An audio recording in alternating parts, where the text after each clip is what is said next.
Hello students, good morning. So once again welcome to the channel. Yes beta, today our topic is Niels Bohr model of atom. Yes, in before that this topic we have done about the Rutherford model, limitation of Rutherford model, electromagnetic wave theories, Planck's quantum theory, okay, and we have done the limitation of electromagnetic wave theory. Yes, तो हमने पिछले videos में Rutherford की disadvantage और advantage दोनों चीजें पढ़ी है ना। तो रदरफोर्ड कुछ पॉइंट्स पे एटम को एक्सप्लेन नहीं कर पाया, he could not explain the stability, वो स्टेबिलिटी के बारे में नहीं बता पाया है ना। मैक्सवेल थ्योरी के अकॉर्डिंग कि इलेक्ट्रॉन्स अगर रिवॉल्व करेंगे तो वो न्यूक्लियस में गिर जाएंगे और इलेक्ट्रॉन एटम खत्म हो जाएगा। बट रदरफोर्ड उस कंसेप्ट को एक्सप्लेन नहीं कर पाया कि एटम स्टेबल कैसे है ना। He could not explain the line spectra of elements, Rutherford line spectra को एक्सप्लेन नहीं कर पाया। Means after the failure of Rutherford, okay, so we can say just after the limitations in Rutherford model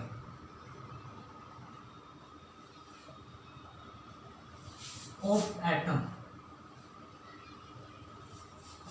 okay, in 1913 Niels Bohr gave a new model of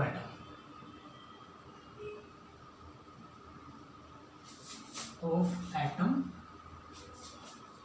with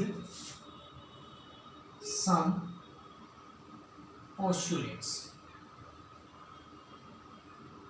ठीक है। कुछ postulates के साथ उसने एक नया एटम का मॉडल दिया। क्या मॉडल दिया उसने? फर्स्ट चीज उसने वही चीज बोली, सेम क्या चीज बोली जो रदरफोर्ड ने बोली थी कि atom consist into two parts. वही चीजें बोली, यही चीज रदरफोर्ड ने बोली थी, ठीक है। कि in the centre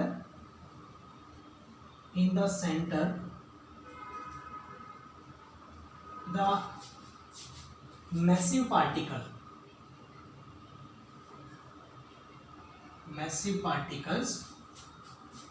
positive protons and neutrons are present।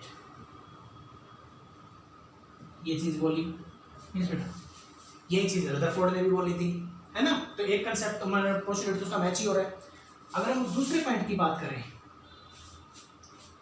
Second point में क्या बोला उसने कि the negatively charged electrons are present in outer part and revolving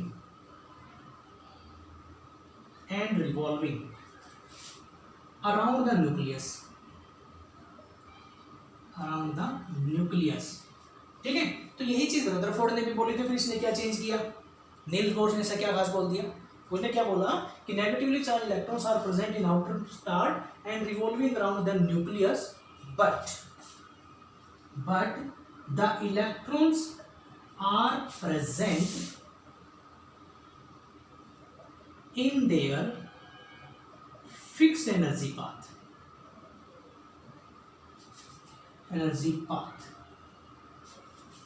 कि जो इलेक्ट्रॉन्स हैं वो अपने फिक्स्ड एनर्जी पाथ में है। मतलब जो इलेक्ट्रॉन्स हैं वो न्यूक्लियस के चारों तरफ एक ही जगह पर नहीं है, इलेक्ट्रॉन्स अलग अलग जगह पर है, अलग अलग एनर्जी है इलेक्ट्रॉन्स की। पाथ जो है न्यूक्लियस के चारों तरफ उनकी एनर्जी फिक्स है, ठीक है।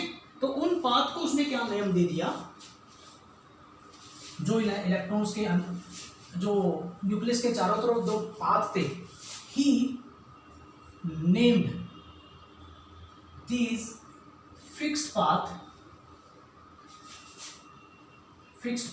as orbit or shells,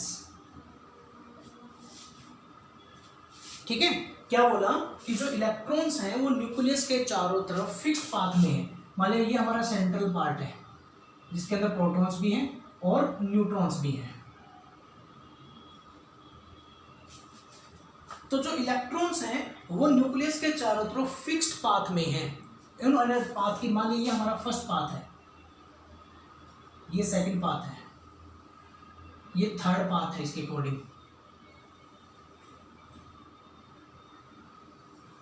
तो इन सभी पाथ्स के अंदर इलेक्ट्रॉन, हमारे इलेक्ट्रॉन यहां भी है, इलेक्ट्रॉन यहां भी है, इलेक्ट्रॉन यहां भी है, लेकिन इन इलेक्ट्रॉन्स की एनर्जी फिक्स है। मीन्स कि जो इलेक्ट्रॉन इस पाथ में उनकी एनर्जी कम है, जो इलेक्ट्रॉन सेकंड वाले पाथ में उनकी एनर्जी कम है, उनसे ज़्यादा है, आगे जाएंगे थर्ड वाले में तो उनकी एनर्जी और ज़्यादा है। मीन्स तो इन सभी पाथ की एनर्जी फिक्स है। सो ये दो हो गए पोस्टुलेट बेटा। चलिए नेक्स्ट पोस्टुलेट पे चलते हैं। सो ही said these path as stationary path।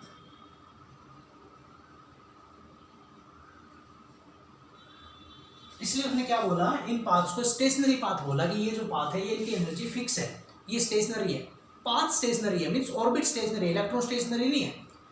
ठीक है, कि जो इलेक्ट्रॉन की एनर्जी है वो फिक्स है। मीन्स कि मान लिया अब ये हमारा फर्स्ट पाथ है, ये सेकंड पाथ है, ये थर्ड पाथ है। अगर मैं इसके ऊपर एक और बना दूं,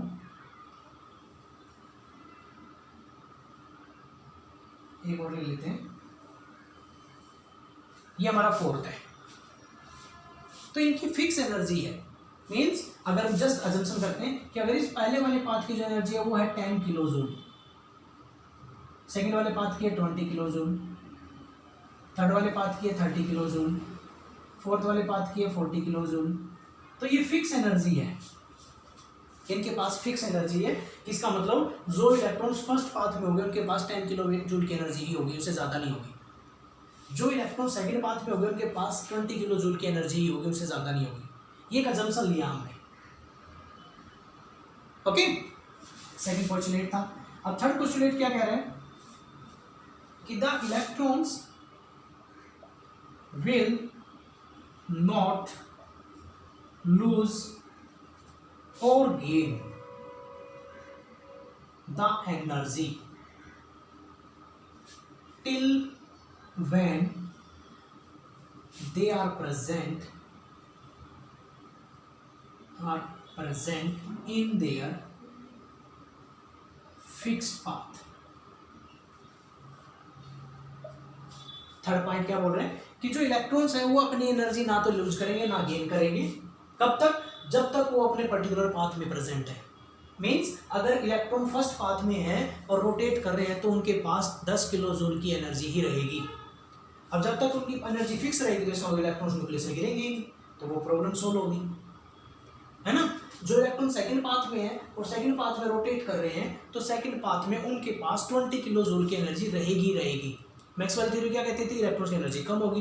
लेकिन इससे क्या बोल दिया नील बोर ने कि जो इलेक्ट्रॉन्स हैं वो फिक्स हैं, उनकी एनर्जी फिक्स है, क्योंकि वो उनके पास इतनी एनर्जी है, वो तो अभी उसी पाथ में घूम रहे हैं।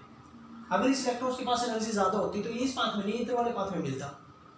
अगर इन इलेक्ट्रॉन्स के पास एनर्जी कम होती तो ये इस बड़े वाले पाथ में नहीं, छोटे वाले पाथ में मिलते। कि जो इलेक्ट्रॉन्स इस पाथ में है वो ऑटोमेटिकली अपनी एनर्जी के बेस पे डिसाइड है ना।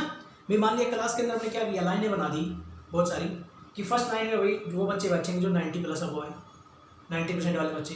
सेकंड लाइन में 80% वाले बच्चे बैठेंगे, थर्ड लाइन में 70% वाले बच्चे बैठेंगे, है ना।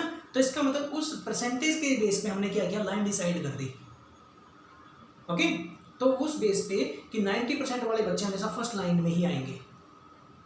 ओके, यहाँ पे उल्टा है कि जो इस इलेक्ट्रॉन्स के पास एनर्जी ज़्यादा है वो सबसे लास्ट पाथ वाले में आएंगे भाई। जिनके इलेक्ट्रॉन्स के पास एनर्जी कम है वो इस पाथ में आएंगे, जिनके पास इलेक्ट्रॉन्स के पास एनर्जी कम है वो इस पाथ में आएंगे। तो इस तरीके से इलेक्ट्रॉन्स की एनर्जी का जो है पाथ पहले से ही डिसाइड है। अंडरस्टैंड? Third postulate. उसके बाद हम बात करते हैं फोर्थ पोस्टुलेट। ओके, कि when extra energy is supplied then electrons can jump from lower level to higher level। by absorbing the extra amount of energy.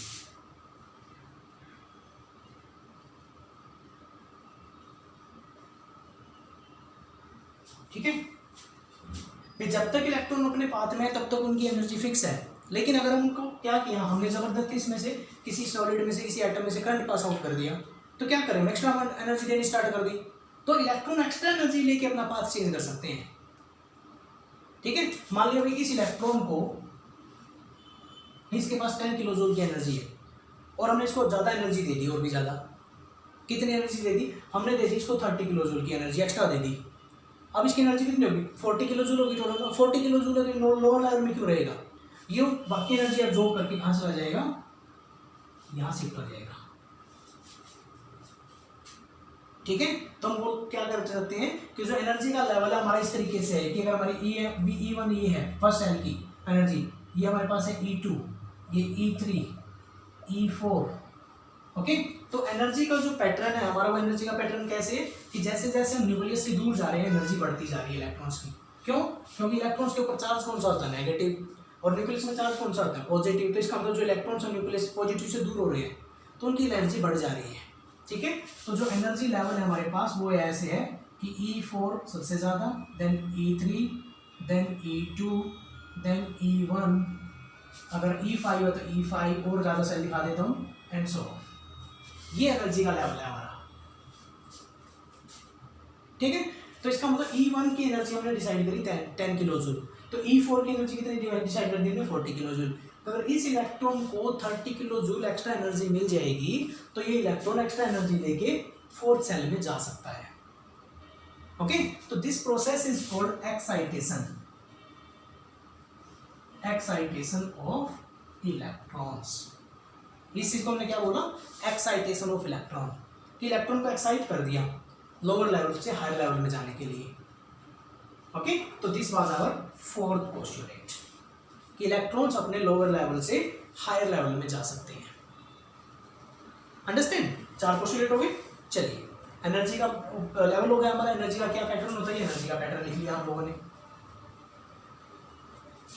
कि एनर्जी हमारी जैसे जैसे न्यूक्लियस से दूर होते जाएंगे एनर्जी बढ़ती जाएगी।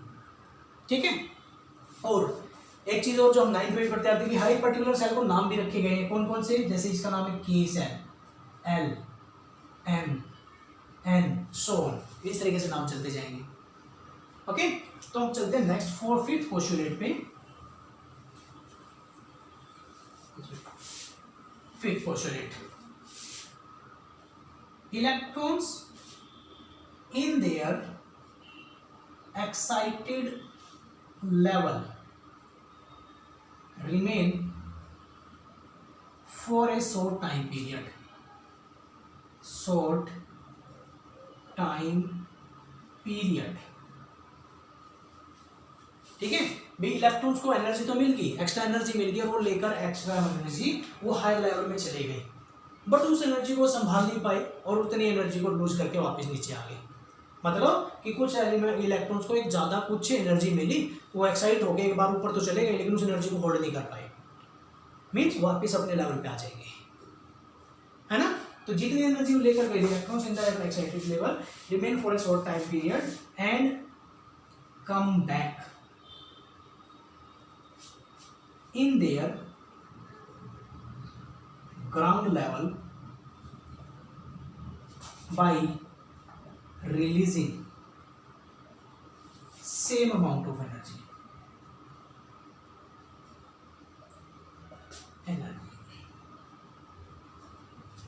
है ना, and that energy gap or difference can be calculated as, उस एनर्जी डिफरेंस को कैसे कैलकुलेट कर सकते हैं हम, delta E is equal to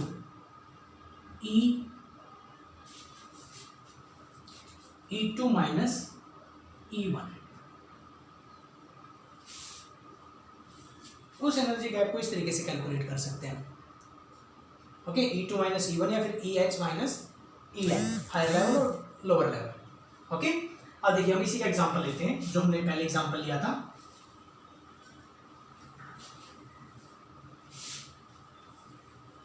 देखिए कि जो E1 क्या है हमारे पास, लोअर लेवल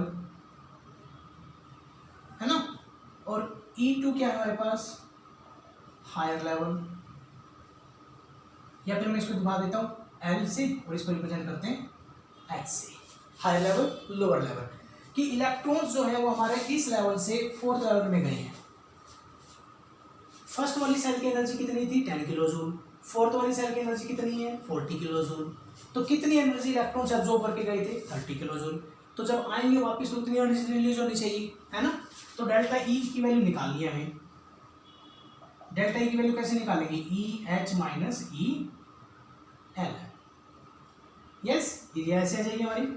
अब इसमें हायर लेवल कौन सा है, फोर्थ सेल E4 है, लोअर लेवल कौन सा है E1 है ना। हायर लेवल की एनर्जी कितनी थी हमारे पास 40 किलो जूल, लोअर लेवल की एनर्जी कितनी है 10 किलो जूल। तो कितना गैप आया 30 किलो जूल। इतनी ही एनर्जी एब्जॉर्ब करके गया था ऊपर इलेक्ट्रॉन्स, 30 किलो जूल की एनर्जी एब्जॉर्ब करके ही तो फर्स्ट लेवल से ऊपर सेकंड में फोर्थ में गए थे, और उतनी ही एनर्जी उन्होंने वापस रिलीज कर दी। सो एनर्जी गैप हम इस तरीके से निकाल सकते हैं, delta E is equal to E H by E H minus E L, है ना। ये तो हम लोगों ने क्या किया, एनर्जी अज्यूम करके चले कि फर्स्ट सेल की एनर्जी इतनी है, सेकंड सेल की एनर्जी इतनी है, थर्ड सेल की एनर्जी ये है। ये तो हम अजम्पशन करके चले हैं। ओके, ये थे हमारे फिफ्थ पोस्टुलेट। कितने पोस्टुलेट हो गए टोटल 5। अब हम छठे पोस्टुलेट की बात करते हैं। लेकिन ये तो हमें अजम्पशन थी। ओके, और एनर्जी इस नील बोहर ने हमें थ्योरेटिकल इक्वेशन दी, एक मैथमेटिकल इक्वेशन दी कि how we can calculate the energy of any shell, कि पर्टिकुलर एक सेल की एनर्जी कैसे पता चलेगी हमें, इस सेकंड सेल की एनर्जी कैसे पता चलेगी हमें। ओके, सो ही गिवन, हम बात कर लेते हैं सिक्स पोस्टुलेट कि the energy of a particular shell can be calculated by a mathematical equation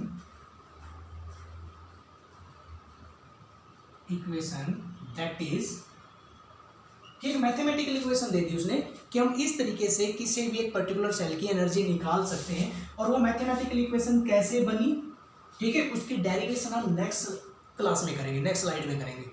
but अभी तो मैं सीधा फॉर्मूला लिख देता हूं हमारा कि एक पर्टिकुलर सेल की एनर्जी हम कैसे निकालते हैं कि E N is equal to minus, okay, 2 pi square, मैं एनर्जी लिख देता हूं 2 pi square M E4 divide by N square H square. ठीक है, ये हमारे पास एक फॉर्मूला है एक पर्टिकुलर एनर्जी, किसी भी पर्टिकुलर सेल की एनर्जी निकालने के लिए। अब ये ड्राइव कैसे हुआ, ये फॉर्मूला आया कहाँ से, ये हम नेक्स्ट स्लाइड में डिसाइड करेंगे, नेक्स्ट स्लाइड में इसकी डेरिवेशन करेंगे, ये फॉर्मूला कैसे बनकर आया। Okay, where E is the charge of the electron, okay, and is the mass, molar mass of the element, किस मोलर मास, किस एलिमेंट की बात कर रहे हैं, हाइड्रोजन की कर रहे हैं, जिंक की कर रहे हैं, कॉपर की कर रहे हैं, हीलियम की कर रहे हैं। ओके, एंड हमारे पास नंबर ऑफ द सेल, कौन सी सेल की बात हो रही है, कौन सी सेल की एनर्जी निकाली है, first second third fourth. Okay, and H is our Planck's constant. अगर हम सभी की वैल्यू पुट कर दें तो हमारे पास एक पर्टिकुलर सेल की एनर्जी आ जाएगी। मान लिया हमने निकालनी है ई थर्ड सेल, तो हम यहाँ पर ई थर्ड सेल की बात हो जाएगा 2 इंटू पाई की वैल्यू पुट करेंगे। किस एलिमेंट की बात हो रही है, उस एलिमेंट का मास पुट करेंगे, चार्ज ऑफ इलेक्ट्रॉन पुट कर देंगे, नंबर ऑफ शेल्स थर्ड की बात करें तो 3 हो जाएगा, प्लैंक्स कांस्टेंट की वैल्यू पुट कर देंगे और we can find out the energy of a single particular shell. अब हमने फर्स्ट सेल की एनर्जी निकाल ली, इसी तरीके से फोर्थ सेल की एनर्जी निकाल लेंगे और दोनों का एनर्जी गैप निकालना है तो डेल्टा ई की वैल्यू आ जाएगी हमारी। यस और नो, बट ये डेरिवेशन हम नेक्स्ट मॉड्यूल में पढ़ेंगे कि डेरिवेशन कैसे बनी। बट नील बोहर ने एक मैथमेटिकल इक्वेशन दे दी कि हम इस मैथमेटिकल इक्वेशन से किसी भी सेल की एनर्जी निकाल सकते हैं। ओके, ये था हमारा सिक्स्थ पोस्टुलेट। ठीक है, अब हम एक सेवंथ पोस्टुलेट, लास्ट पोस्टुलेट और वेरी इंपॉर्टेंट पोस्टुलेट की बात कर रहे हैं। क्या बोला उसने कि the electrons are present only in those orbitals whose angular momentum angular momentum, angular momentum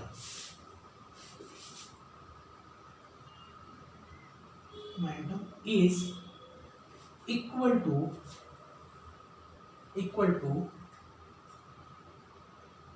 nh by 2 pi. ठीक है, और एंगुलर मोमेंटम हमारा क्या होता है, m into we into r is equal to NH 2 pi. ठीक है, कि जो इलेक्ट्रॉन्स हैं वो खाली उन्हीं ऑर्बिट्स में होंगे जिनका एंगुलर मोमेंटम NH by 2 पाई के इक्वल होगा। ठीक है, एंगुलर मोमेंटम क्या होता है मेरे पास, कि देखिए अगर एंगुलर मोमेंटम हम समझते हैं क्या होता है। देखिए मान लिया हमारे पास एक न्यूक्लियस है और यहाँ पे इलेक्ट्रॉन्स रोटेट कर रहा है इतनी दूर, ये इलेक्ट्रॉन रोटेट कर रहा है। ओके, तो इलेक्ट्रॉन का न्यूक्लियस से क्या रेडियाई है, ये इसकी आर है। किस डायरेक्शन में रोटेट कर रहा है, इस डायरेक्शन में रोटेट कर रहा है हमारे पास। किस वेलोसिटी से रोटेट कर रहा है, इसकी वेलोसिटी क्या है, v। ठीक है, तो इसकी हमें क्या निकालना है, एंगुलर मोमेंटम क्या हो जाएगा, m into we into R, की mass of the electron into velocity of the electron into distance r। तो वो जो वैल्यू है इन दोनों की इन तीनों की मल्टीप्लाई वो किसके इक्वल आनी चाहिए हमेशा, NH2 pi. n means number of shell की बात हो रही है, कौन से नंबर की बात कर रहे हैं, थर्ड सेल की, फर्स्ट सेल की, सेकंड सेल की, है ना। और h प्लैंक्स कांस्टेंट 2 पाई की वैल्यू, तो जो आंसर हमारा यहाँ से आएगा वही वैल्यू इसके MVR मीन्स मैथमेटिकल इक्वेशन इसके इक्वल आनी चाहिए। अब ऐसा क्यों होता है ये तो खुद नील बोर भी नहीं बता पाया। ठीक है ना, ये चीज तो खुद नील बोर भी नहीं बता पाया कि जो एंगुलर मोमेंटम की जो वैल्यू है वो इसके इक्वल ही क्यों आती है, NH by 2 पाई के। तो वो इसकी कैलकुलेशन खुद भी नहीं बता पाया, बट उसने ये देखा कि जब हम NH2 पाई की वैल्यू मैथमेटिकल वैल्यू कैलकुलेट कर रहे हैं और इनकी वैल्यू कैलकुलेट कर रहे हैं हमेशा इक्वल आ रही है ना। तो उसने डिसाइड कर दिया कि जो इलेक्ट्रॉन्स हैं वो खाली उन्हीं ऑर्बिट्स में प्रेजेंट होंगे जिनका एंगुलर मोमेंटम इतना होगा। ठीक है, इसका मतलब कि जो ऑर्बिट्स हैं वो पर्टिकुलर ऑर्बिट्स हैं, उनका जो न्यूक्लियस से गैप है वो प्रॉपर्ली डिसाइड है। ये नहीं है कि इलेक्ट्रॉन्स यहाँ हो सकता है, इलेक्ट्रॉन्स यहाँ हो सकता है, बीच में इलेक्ट्रॉन्स नहीं हो सकते, है ना।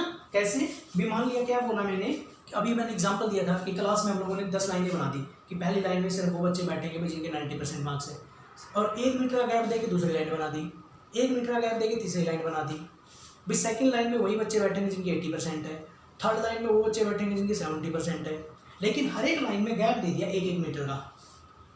ठीक है, तो ऐसा नहीं कि अब जो बच्चा जाएगा वो उन दो लाइन्स के बीच में बैठ जाएगा, बीच में तो नहीं बैठेगा ना, लाइन में ही बैठेगा जाके। तो इसका मतलब जो हमने 1 मीटर का जो डिस्टेंस हमने डिसाइड कर दिया वो किस बेस पे किया है, मतलब कि सभी 10 की 10 लाइनों में इतना मीटर का गैप होना चाहिए। तो वही चीज इसने बोली कि जो इलेक्ट्रॉन्स हैं वो न्यूक्लियस से एक पर्टिकुलर डिस्टेंस पे ही होंगे। इलेक्ट्रॉन्स ये नहीं है कि ये इलेक्ट्रॉन यहाँ हो जाएगा, ये वाला इलेक्ट्रॉन यहाँ दिखाते हैं, इस इलेक्ट्रॉन को यहाँ दिखाते, इस गैप में दिखा रखा, तो इतना ही गैप में दिखाया है क्योंकि यहाँ पे जब हम ये टोटल वैल्यू कैलकुलेट कर रहे हैं एंगुलर मोमेंटम की, तो वो यहाँ पर इतनी आ रही है। इस जब रेडियाई हम यहाँ से लेके और यहाँ तक की रेडियाई लूँगा मैं, तभी वो वैल्यू इसके इक्वल आएगी, NH by 2 पाई की। अगर मैंने फोर्थ सेल की बात करनी है और फोर्थ सेल मान लिया मैंने यहाँ से लेके और यहाँ तक फोर्थ सेल है, और मैं बोलूँगी नहीं फोर्थ सेल यहाँ से लेके यहाँ तक लेते हैं अभी चलो, तो उस रेडियाई को जो वैल्यू पुट करेंगे तो उसकी वैल्यू NH by 2 पाई के इक्वल नहीं आएगी। ओके, तो इलेक्ट्रॉन जो है वो पर्टिकुलर उसी ऑर्बिट में प्रेजेंट होंगे जहां पर angular momentum is equal to होगा 9h by 2 पाई। और इस वैल्यू को, इस टर्म को, ये बहुत इंपॉर्टेंट टर्म थी, इस टर्म को हम एक नाम भी देते हैं बोहर क्वांटाइजेशन। बोहर क्वांटाइजेशन बहुत बार एग्जाम में पूछ लिया जाता है, what is Bohr quantization, Bohr quantization का क्या मतलब है। तो बोहर क्वांटाइजेशन ने क्या बोला था, बोहर ने क्या बोला, एक स्पेसिफिक वैल्यू बता दी कि इलेक्ट्रॉन्स का जो ऑर्बिट है वो फिक्स है, और ऑर्बिट कहाँ होंगे, जब जहां पर value MVR is equal to NH by 2 pi होगी। यस यस बेटा, so these are the some postulates about Niels Bohr model of atom. तो ये डेरिवेशन कैसे बनी हम नेक्स्ट मॉड्यूल पे पढ़ेंगे कि एनर्जी की ये वैल्यू कैसे तैयार हुई हमारी, हम एक न्यूक्लियस से लेके फर्स्ट सेल की रेडियाई का डिस्टेंस कैसे पता लगाएंगे, न्यूक्लियस से लेके सेकंड सेल की रेडियाई का गैप कितना होगा वो कैसे पता लगाएंगे। तो नेक्स्ट मॉड्यूल में हम एनर्जी और रेडियाई के लिए डेरिवेशन बनाएंगे, कैसे इलेक्ट्रॉन हम एक सेल की एनर्जी डिसाइड कर सकते हैं, कैसे हम एक सेल का रेडियस डिसाइड कर सकते हैं। Understand. So these were some postulates. Okay, so we have to revise and you have to prepare proper notes. Okay, thank you.